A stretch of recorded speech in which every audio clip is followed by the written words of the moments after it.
Hello guys, welcome to Sadhna classes. आज का हमारा टॉपिक है वर्क एंड एनर्जी, कार्य और ऊर्जा।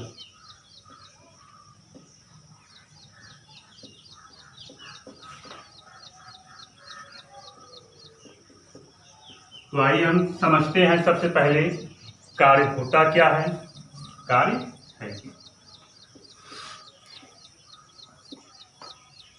कार्य किसी वस्तु पर बल लगाकर बल के दिशा में विस्थापन करना ही कार्य कहलाता है। इसमें हमें दो बात नोट रखना है, एक तो हमारा बल लगेगा, दूसरा विस्थापन होना अनिवार्य है, तभी कार्य होगा, अन्यथा कार्य नहीं होगा। तो हम परिभाषा में लिख सकते हैं कि किसी वस्तु पर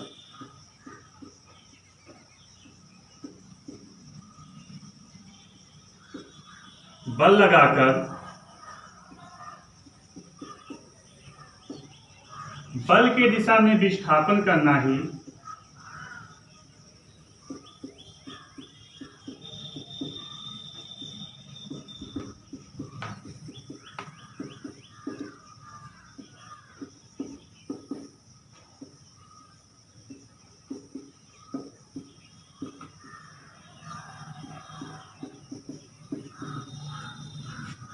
किसी वस्तु पर बल लगाकर बल की दिशा में विस्थापन करना ही कार्य कहलाता है। लेकिन यहाँ पे हमें नोट्स रखना है कि बल अनिवार्य है,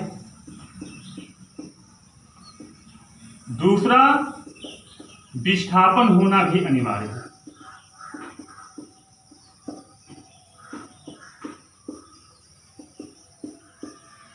यदि हम वस्तु पे बल लगाते हैं और विस्थापन नहीं होता है, उस अवस्था में हमारा कार्य नहीं होगा, कार्य का होना नहीं माना जाएगा। एक परिभाषा आपके सामने और रखते हैं जिससे हमें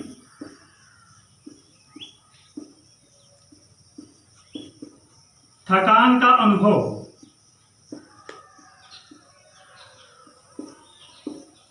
कार्य कहलाता है।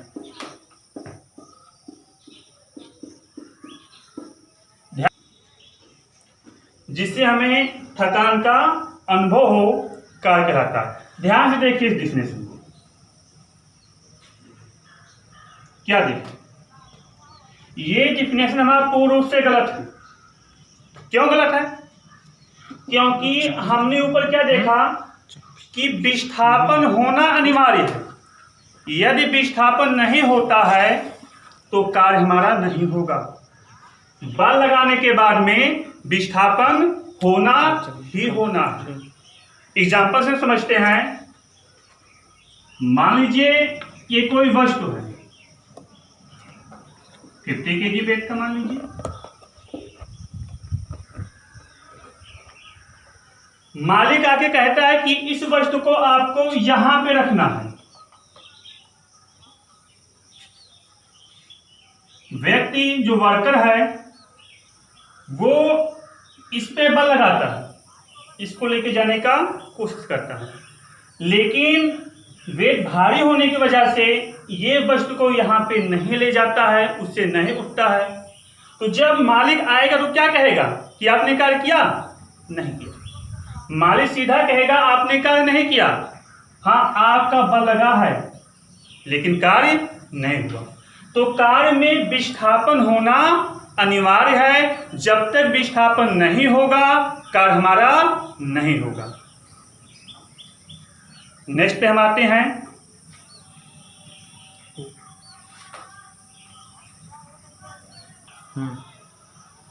माना किसी वस्तु पर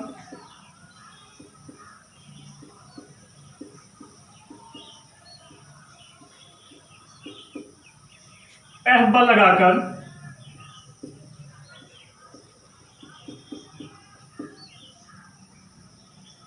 S विस्थापन किया जाता है, S दूरी विस्थापन किया जाता है।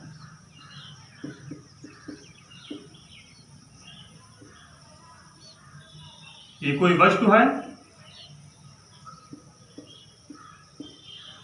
जिस पर हम F बल लगा रहे हैं और ये वस्तु S दूरी विस्थापन हो रहा है।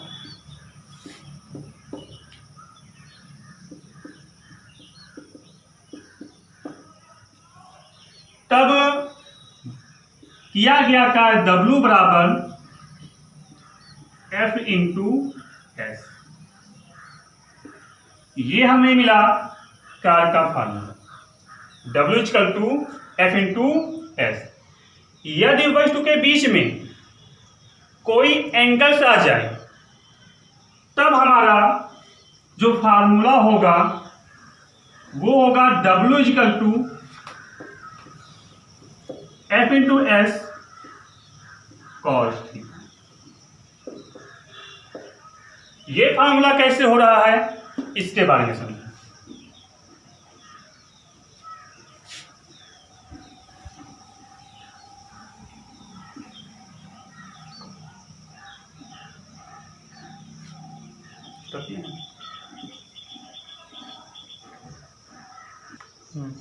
नेक्स्ट दूसरा पॉइंट देखते हैं। माना किसी वस्तु पर F बल लगाकर S विस्थापन किया जाता है तथा वस्तु और पृथ्वी के बीच का जो कोण है वो थीटा हो, तब किया गया कार्य हमारा होगा W equal to F S cos theta. Figure पे देखते हैं इसको।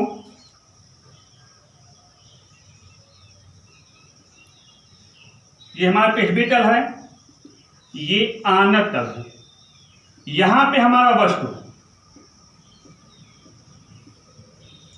जिस पर F बल लगाया जाता है और F बल लगाने पर यह वस्तु विस्थापन होके इस बिंदु पे आ जाता है।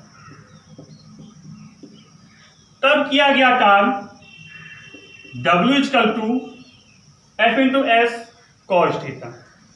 यहां पे कॉस थीटा ही क्यों होगा, अन्य कोई और साइन या टेन या अन्य कोई नहीं होगा, क्योंकि इसमें क्या देख रहे हैं आप कि हमारा विकर्ण दिया गया है, कर दिया गया और आधार दिया गया है। कर और आधार को जो व्यक्त करता है वो हमारा कॉस होता है, तो यहां पे हम कॉस को लगाएंगे तब हमें फार्मूला मिलेगा W equal to F S cos theta.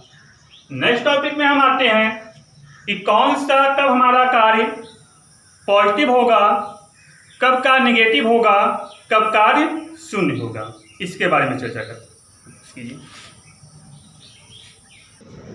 अब हम नेक्स्ट पे चर्चा करते हैं कब कार्य धनात्मक होगा, कब कार्य ऋणात्मक होगा और कब कार्य शून्य होगा। तो हम फर्स्ट पे चर्चा करते हैं कब कार्य हमारा धनात्मक होगा। जब हम किसी वस्तु पे बल लगाते हैं और वस्तु पर लगाया गया बल वस्तु के ही दिशा में, जिस दिशा में हम बल लगा रहे हैं उसी दिशा में विस्थापन हो रहा है, तब किया गया कार्य धनात्मक होगा। यदि हम वस्तु पर बल जिस दिशा से लगा रहे हैं उसी दिशा में विस्थापन हो रहा है, तब किया गया कार्य हमारा पॉजिटिव होगा।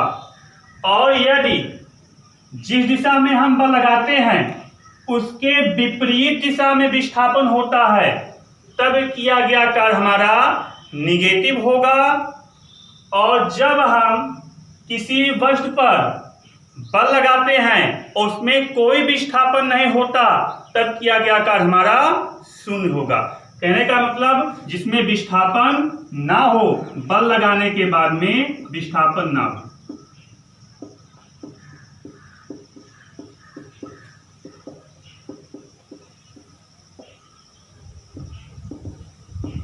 पहला कंडीशन है। दूसरा कंडीशन होता है कि यदि गुरुत्वाकर्षण बल कार्य करता है तब भी किया गया कार्य शून्य होता है। यानी हम कह सकते हैं कि गुरुत्वाकर्षण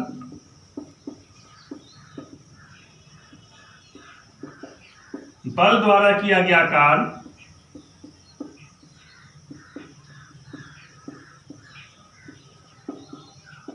शून्य होता है।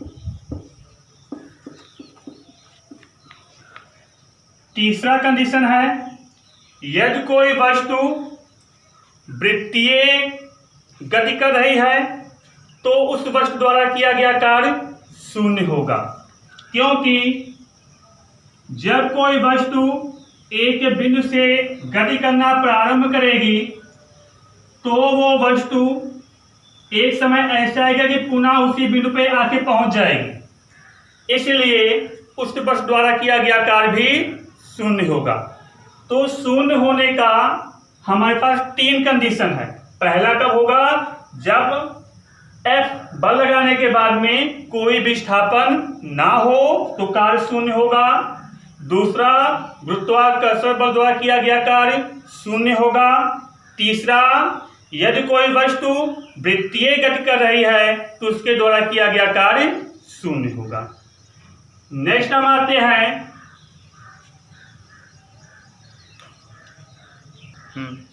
ये तो हमारे 3 कब का धनात्मक होगा, कब का ऋणात्मक होगा और कब का शून्य होगा। ये हमने आपको बताया W F इंटू S पर।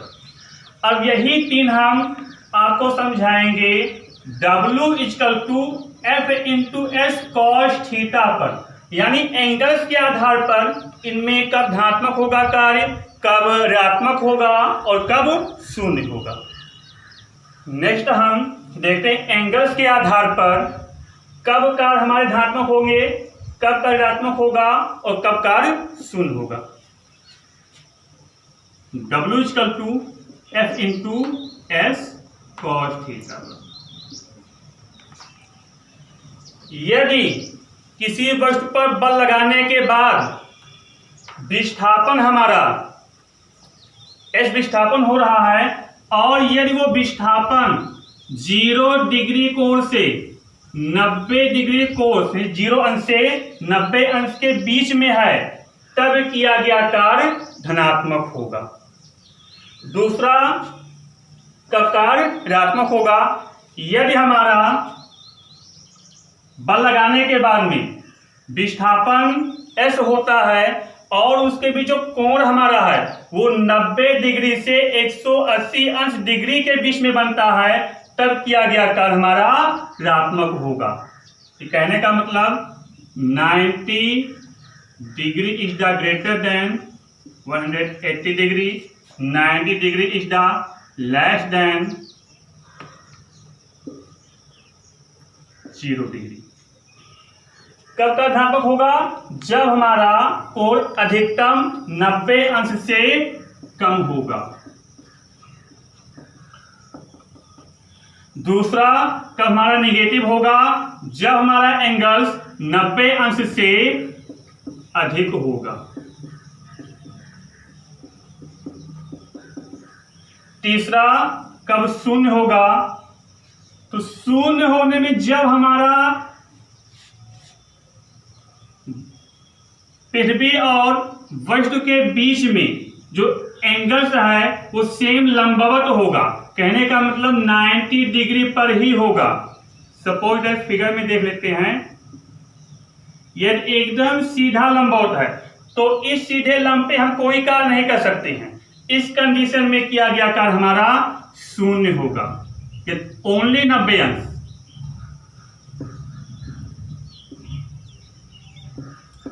नब्बे अंश पर किया गया कार्य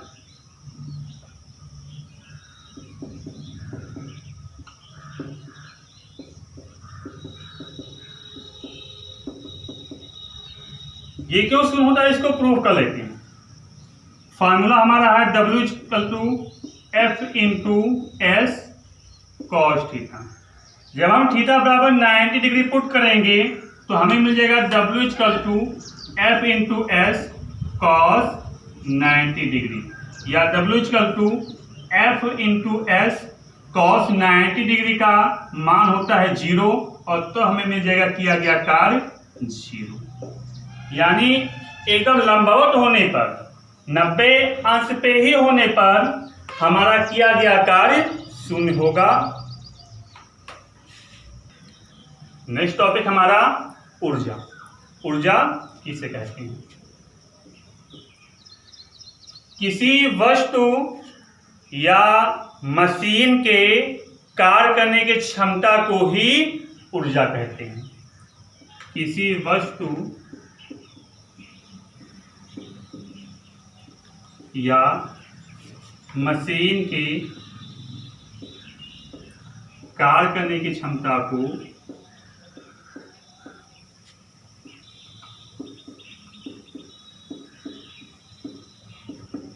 ऊर्जा कहते हैं।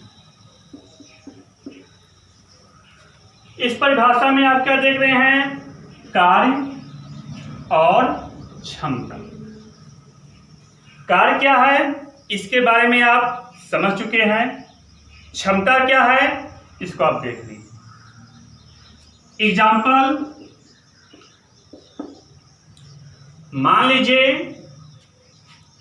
आप सभी पंपिंग सेट देखे होंगे, मशीन जो खेत में पानी के लिए चलाया जाता है। जब उसमें हम 1 लीटर डीजल डालते हैं तो मैक्सिमम वो 1 घंटे कार्य करता है। तो 1 लीटर डीजल हमारा क्या हुआ? ऊर्जा हुआ। और 1 घंटे का कार्य क्या हुआ? उसका कार्य करने का क्षमता हुआ। जो 1 घंटा चला वो 1 घंटा क्या हुआ? कार्य करने की क्षमता। अब आप इस परिभाषा को पूर्ण रूप से समझ गए होंगे। अब वस्तु के आधार पर अलग अलग ऊर्जा को परिभाषित किया गया है, जैसे यांत्रिक ऊर्जा, गतिज ऊर्जा, विद्युत ऊर्जा, चुंबकीय ऊर्जा आज ऐसे बहुत से ऊर्जा। तो ऊर्जा के हम कुछ पार्ट को आगे पढ़ते हैं। फर्स्ट, यांत्रिक ऊर्जा।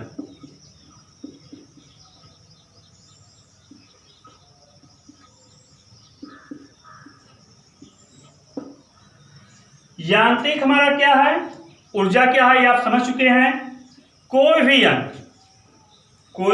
यंत्र, मशीन या इंजन या कोई भी हार्डवेयर से रिलेटेड सब हमारा जितने भी प्रकार के यंत्र हैं उनका जो ऊर्जा है उसके बारे में हम इसमें चर्चा करेंगे। यांत्रिक ऊर्जा को 2 भागों में बांटा गया है। पहला हमारा है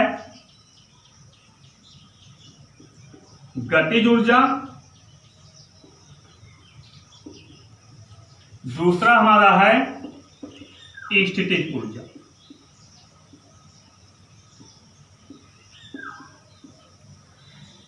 गतिज ऊर्जा क्या होता है? जब कोई वस्तु गति के दौरान कार्य करने वाले ऊर्जा को गतिज ऊर्जा कहते हैं।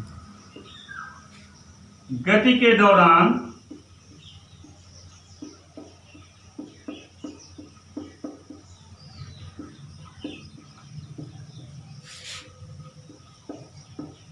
कार्य करने वाले ऊर्जा को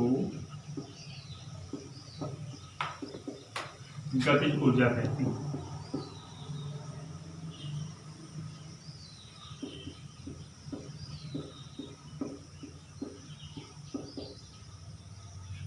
एग्जाम्पल से इसको समझते हैं कि गति के दौरान कार्य करने वाले ऊर्जा को गतिज ऊर्जा कहते हैं। जितने भी प्रकार के यंत्र या मशीन हैं वो 2 ही तरीके बनाए जाते हैं। या तो वो अपना कार्य स्थित होकर करने वाला मशीन होता है एक स्थान पर रुक करके, या फिर वो चल करके अपना कार्य करता है। एग्जाम्पल में जैसे बाइक है, मोटरसाइकिल, तो मोटरसाइकिल चल करके अपना काम करता है, लेकिन पंपिंग सेट इंजन वो एक स्थान पे रुक करके अपना कार्य करता है। तो गतिज ऊर्जा का एग्जाम्पल लें तो हमारा क्या हो गया? हमारा बाइक चल करके अपना काम करता है। 1 लीटर पेट्रोल डालते हैं, मैक्सिमम 60 या 70 किलोमीटर का हमें एवरेज देता है। तो गति के दौरान जो कार्य करने वाला ऊर्जा होता है वो हमारा होता है गतिज ऊर्जा। और जब कोई मशीन या यंत्र स्थित होकर के अपना कार्य करता है तो ऐसी ऊर्जा को स्थितिज ऊर्जा कहते हैं। आई होप ये आपके समझ में आया होगा। इसके नेक्स्ट पार्ट को हम अगले वीडियो में समझेंगे। तब तक के लिए जय हिंद,